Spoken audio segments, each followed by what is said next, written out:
Salut chers amis, salut chers fans, bienvenue à cet autre épisode des Chroniques de Rob le Grizzly.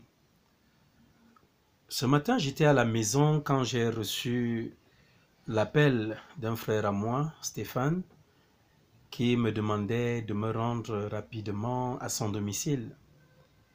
Malgré tout ce que j'avais à faire, son appel semblait tellement pressant au point où je me suis levé et je me suis dit, bon, Rob, il s'agit d'un frère, lève-toi et va écouter ce qu'il a à te dire. Alors je suis arrivé là et une fois sur place, euh, j'ai été d'abord très stupéfait de la scène qui se dévoilait sous mon regard, à savoir, dehors je voyais des sacs de femmes placés, je voyais des chaussures, des vêtements jetés. J'ai compris tout de suite qu'il y avait problème. Alors je lui ai demandé, mon frère, bonjour, mais qu'est-ce qui ne va pas? Je vois tout ce grabuge. C'est dû à quoi? Il me dit, mon frère, j'en ai marre. En fait, j'ai décidé de me séparer de ta belle-sœur. Je dis, mais attends, te séparer de ma belle-sœur. Mais pourquoi? Quel est le motif de la séparation? Il me fait savoir, écoute Rob, euh, ta belle-sœur me trompe. Je dis, mais attends, ma belle-sœur te trompe, soit. Je te comprends, mais là, elle te trompe comment? Est-ce que tu l'as prise en flagrant délit, peut-être d'adultère ou quoi que ce soit? Elle me dit, mon frère, je répète, ta belle-sœur me trompe. Et quand je pense à tout ce que j'ai pu dépenser comme dot et tout l'argent que j'ai dépensé ici lors de notre mariage, franchement, je peux commettre un crime. Je lui dis non, frère, tu n'iras quand même pas jusque-là. Il me dit non, mon frère, tu parles parce que tu ne sais pas. Je lui dis donc bon, Stéphane, dis-moi, franchement, que reproches-tu à ma belle-sœur? Qu'est-ce qu'elle a eu à te faire? Il me dit, ta belle-sœur et moi sommes amis sur Facebook. Et quand nous sommes amis sur Facebook, je vois, toi-même tu sais, quand tu es ami avec quelqu'un, tu vois tout ce qui se passe lors de ses publications et autres. Alors, il est question ici que chaque fois que ta belle-sœur publie quelque chose en ligne, non seulement les hommes viennent commenter en disant bébé, en l'appelant bébé, chéri, chou et autres, d'autres même qui vont jusqu'à dire mon amour, je suis patient, mais de surcroît, certains lui disent, je t'ai envoyé un message eBay et ta belle-sœur vient carrément répondre en disant, ok. Parfois, d'autres lui disent, bon, allons parler eBay. Elle dit simplement, ok. Alors, je lui ai demandé aujourd'hui de me donner son téléphone pour que je puisse entrer dans ces conversations et que je sache exactement ce qu'elle dialogue souvent avec les mecs. Et la belle dame est assise depuis là, elle ne veut pas me donner le code du téléphone. Sur ce, j'ai décidé de la rupture. J'ai souri, je lui ai dit, Stéphane, Stéphane, tu veux vraiment te séparer de ma belle-sœur à cause juste de ce que tu es en train de me dire là? Il me dit, mais attends, mon frère, je t'ai appelé pour que tu me soutiennes, ne me dis pas à cause juste de ce que je suis en train de te dire là. Mais c'est très grave. Comment ma femme peut avoir un code dans son téléphone? Je lui demande d'enlever, elle n'enlève pas. Alors qu'elle sait très bien qu'elle dialogue en eBay avec les mecs. Alors je lui ai demandé, Stéphane, est-ce que ton téléphone à toi a un code? Il me dit, bien évidemment, Rob. Je dis, ok. Il a un code. Est-ce que ce code-là, ma belle-sœur, est-ce que ma belle-sœur connaît ce code qui est à toi? Il me dit, connaître mon code comment? Elle n'a pas le droit de connaître mon code, c'est mon téléphone et c'est ma femme. J'ai dit, ok, soit, je te l'accorde, c'est ton téléphone, c'est ta femme. Et de l'autre côté, est-ce que tu n'es pas son mari? Son téléphone aussi à elle, ce n'est pas son téléphone. Et il me dit, Rob, écoute, je ne t'ai pas appelé là pour que tu viennes jouer les avocats. Je t'ai appelé là pour que tu comprennes que je suis dépassé et que tu dises à ta belle-sœur de déverrouiller son téléphone. J'ai dit oui, je te comprends, je ne veux pas être partisan, d'accord? Je viens là au milieu de vous, je joue dans l'honnêteté, la sincérité, la neutralité. Donc tout compte fait, si aujourd'hui ton téléphone a un code, il a un code. De l'autre côté, ta belle-sœur a un téléphone qui a un code.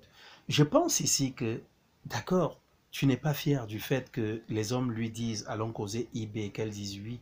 Si donc maintenant son téléphone a un code, le tien a aussi un code, je pense que tu devais commencer par enlever le code de ton téléphone en le lui montrant que voilà le code de mon téléphone, afin qu'elle aussi de son côté puisse le faire. Il me dit, pour rien au monde, je ne pourrais le faire. Franchement, elle est ma femme et moi j'ai même le droit, n'est-ce pas, de connaître le code de son téléphone et elle non. Je lui dis, non, attends, vieux frère, ne soyons pas des machos, ne sois pas un macho. Ce que tu es en train de faire là, est-ce que tu sais que la femme aussi, elle a ses droits? Tu es son partenaire de vie. Donc tout compte fait, si toi tu demandes à ce que elle déverrouille son téléphone, tu as l'obligation aussi de déverrouiller le tien. Il me dit, Rob, en tout cas, je constate que tu es venu là pas pour m'aider. Je dis non, je ne vais pas me complaire à ce que tu fais, juste pour te faire plaisir. Je suis venu là et je dois être rationnel. S'il y a un problème qui vous divise, j'ai été informé du problème. Je pense, très humblement même d'ailleurs, que vous êtes parti sur une base fausse, sur une base truquée.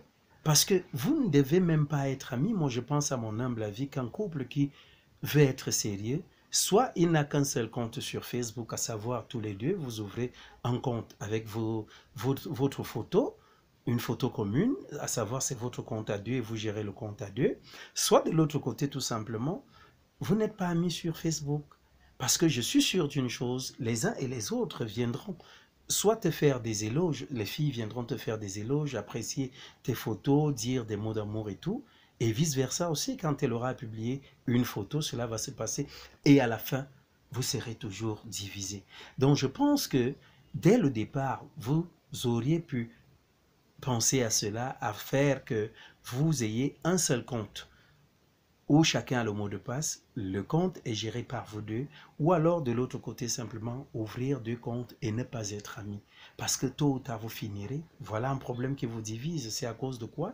C'est à cause du fait que ma belle-sœur a eu à publier quelque chose et des gars viennent là et l'appellent bébé, chéri, mon amour, chou et autres, et puis l'invite même à dialoguer IB. Et elle répond en disant ok. D'accord, ça c'est un fait. Donc je dis pertinemment, vieux frère, fais un effort, fais-toi violence. Tu ne vas pas rompre ta relation tout de même à cause de cela. Et plus loin, il me dit, non, écoute, mon frère, je vais rompre cette relation parce que je te dis, cette nuit même, je n'ai pas dormi parce que non seulement ces messages sont arrivés, toute la nuit, je sais qu'elle a une empreinte comme un code de son téléphone. J'ai passé tout le temps à prendre ses doigts, à essayer de déverrouiller le téléphone, chose que je ne suis pas parvenu à faire. Donc, tout compte fait, dis à ta belle-sœur tout de suite de manifester son honnêteté à mon endroit, comme tu es là, qu'elle déverrouille son téléphone et qu'elle nous montre ce qu'il y a dans son téléphone. En regardant sa femme, elle m'a dit, mon beau-frère, je ne te méprise pas, mais pour rien au monde, j'irai débloquer ce téléphone-là. Parce que cela ne date pas d'aujourd'hui. J'ai déjà eu plusieurs fois à dire à mon homme, tiens voilà, il ne sert à rien que nous ayons des codes dans le téléphone. Quand j'ai eu ce téléphone, s'il est honnête, il peut te le dire, je n'avais pas de code. Qu'est-ce qui a fait en sorte que je mette le code dans le téléphone? Parce que j'ai compris que monsieur avait un code dans le téléphone. Son téléphone à lui, il ne reste juste qu'il marche avec dans le caleçon. Parce que lui, il dort, il prend le téléphone, il le met dans son jean, et il se couche parfois même, simplement c'est sous son oreiller, il a la main posée dessus, la tête posée dessus, et quand il s'en va se lever, il ne laisse jamais son téléphone. Quelque part, s'il sort même et il oublie son téléphone à la maison, il faut voir comment le bon monsieur revient en courant pour récupérer son téléphone. J'ai donc compris que pour lui, il souhaiterait que le téléphone soit, que son téléphone soit à lui. Et moi aussi, j'ai dit, mais à quoi bon lui montrer tout ce qu'il y a dans mon téléphone? Pourquoi mon téléphone, lui, va rester là sans code? Je lui ai dit, ok, je te comprends parfaitement. Tu souhaiterais ici, c'est vrai, tu es une femme et l'homme est le chef de la femme, mais tu souhaiterais aussi que lui, de son côté, qu'il puisse le faire. Bon, je ne vais pas vous dire la vérité que j'ai pu résoudre ce problème parce que tout au moins je suis parti de là. J'ai repris les quelque chose qui avaient été jetées dehors. Je les ai remises à l'intérieur de la maison. Mais j'ai pris soin de dire aux uns aux autres, voilà, cette situation, elle vous est arrivée aujourd'hui à cause d'un téléphone.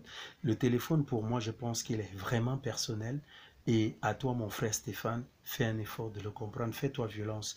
Ne va pas ouvrir les yeux parce qu'en voulant même aller chercher ce que tu cherches là, tu risques d'être buté à quelque chose qui va encore te faire très très mal. Donc, aux uns aux autres ici, chers fans, chers amis, moi je voudrais dire quoi? À travers cette histoire-ci, je voudrais dire aux uns aux autres, arrêtons de faire des problèmes souvent pour les téléphones. Les téléphones, pour moi, je pense qu'un couple qui se veut vraiment sérieux se doit de faire en sorte que chacun ait son téléphone, que ce soit un outil personnel. Parce que si vous vous arrêtez à penser que vous pouvez utiliser les téléphones d'un commun accord, tôt ou tard surviendra un problème. Un ex peut se retrouver ici en train de vouloir foutre le bordel dans votre relation. Il va faire des mots d'amour à votre compagne parce que peut-être l'ayant vu traîner à un endroit, il va faire un message du genre peut-être bébé, vraiment j'ai aimé te revoir aujourd'hui et tout. Un message qu'il sait parfaitement qu'il pourra tomber entre les mains de l'homme et vice versa. Donc tout compte fait, le téléphone est un outil personnel. Prenons soin de respecter cela et cela va nous aider, n'est-ce pas, à éviter ce genre de problème dont a été victime Stéphane ici. Donc voilà ce que je voulais vous dire aujourd'hui. Le téléphone, oui, il est bien. Arrêtons de fouiner dans les vies de nos compagnes. Arrêtons. Nos compagnes, nos compagnons. Arrêtons tout cela. Ça ne nous sert à rien. Ça ne fait que nous détruire. Donc, voilà, chers fans, chers amis, continuez de vous abonner massivement. Nous allons continuer, n'est-ce pas, de traiter des sujets encore plus importants. Voilà, je vous aime.